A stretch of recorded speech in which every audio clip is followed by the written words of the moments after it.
ನಾಳೆ ಅವಳ ಮನೆಗ್ ಬಂದು ನನ್ನ ಬಗ್ಗೆ ವಿಚಾರಿಸಿ ಆಸ್ತಿ ಅಂತಸ್ತು ಇದ್ರ ಬಗ್ಗೆ ಎಲ್ಲ ಕೇಳಿದಾಗ ಅವಳ ದೃಷ್ಟಿಲ್ ನಾನು ತಪ್ಪಿತಸ್ಥೆ ಆಗಲ್ವಾ? ಖಂಡಿತ ಇಲ್ಲ ಶಾಂತಿ, ಅವಳು ಹಾಗೆ ಯೋಚನೆ ಮಾಡೋದಕ್ಕೆ ಸಾಧ್ಯನೇ ಇಲ್ಲ. ಯಾಕೆ ಗೊತ್ತಾ, ಅವಳು ವೀರಣ್ಣ ಅನ್ನೋ ಕಲ್ಮಶನೇ ಇಲ್ದಿರೋ ಹೂ ತೋಟದಲ್ಲಿ ಅರಳಿರುವಂತ ಸುಂದರವಾದ ಹೂ. ನಾನಿಲ್ಲ ಅಂತ ಹೇಳ್ತಿಲ್ಲ ಚಿನ್ನು, ಆದ್ರೂ ನನ್ ಮನ್ಸಲ್ಲಿ. ಶಾಂತಿ ನೋಡು, ಭೂಮಿಯಲ್ಲಿ ಭೂಕಂಪ ಬರುತ್ತೆ, ಆದ್ರೆ ಹೂವಲ್ಲಿ ಭೂಕಂಪ ಬರುತ್ತಾ? ಹೇಗೋ ಇಲ್ಲಿವರೆಗೂ ಬಂದ್ಬಿಟ್ಟಿದ್ಯಾ. ನೋಡು ಶಾಂತಿ, ನಿನಗಿರೋ ಒಳ್ಳೆ ಮನ್ಸಿಗೆ ಆ ದೇವರು ಇಷ್ಟೊಂದು ನೋವು ಕಷ್ಟ ಕೊಡ್ತಿದ್ದಾನೆ ಅಂದ್ರೆ ಮುಂದೆ ಏನೋ ಒಳ್ಳೇದಾಗುತ್ತೆ ಅಂತಾನೆ ಅರ್ಥ.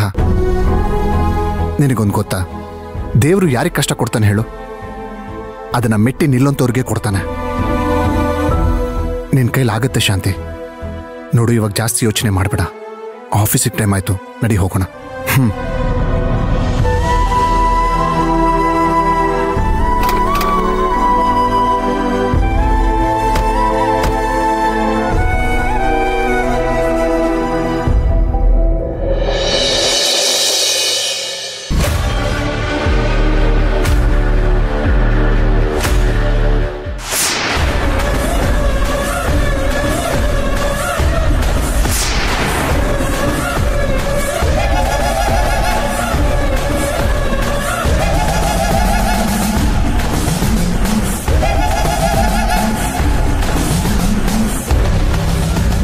ಮಂತ್ರ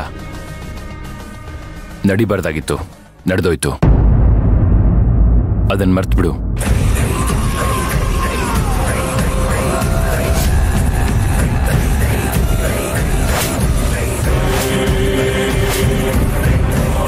ಹೇಳೋದು ಸುಲಭ ಸುಶಾಂತ್, ಆದ್ರೆ ಅದು ಅನುಭವಿಸ್ತವ್ರಿಗೆ ಮಾತ್ರ ಗೊತ್ತು ಅದನ್ನ ಮರೆಯೋದು ಎಷ್ಟು ಕಷ್ಟ ಅಂತ.